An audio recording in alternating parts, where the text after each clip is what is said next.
शहर हैदराबाद के Nehru zoological park में जानवरों को गर्मी की शिद्दत से महफूज रखने के लिए हुक्काम की जानिब से इंतजाम किए जा रहे हैं। हर साल ये इंतजाम हुक्काम की जानिब से किए जाते हैं ताकि धूप से जानवरों और परिंदों को महफूज रखा जा सके। जानवरों के इंक्लूड्स के करीब एसी, कूलर्स, एग्जिट्स फैंस भी लगाए गए हैं। साथ ही जू के मुलाजिमीन की जानिब से पानी का छिड़काव भी किया जा रहा है ताकि जानवरों में धूप की शिद्दत को कम किया जा सके।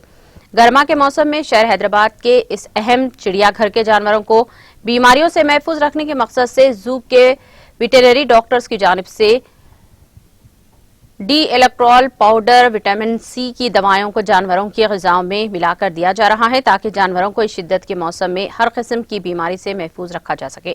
साथ ही रेन गेज और पानी के छिड़काव के लिए इस्तेमाल होने वाली पिचकारियों का भी इस्तेमाल किया जा रहा है। मौसम गर्मा में जू के जानवरों को देखने के आने के लिए लोगों की तादाद में इजाफा भी देखा जा रहा है।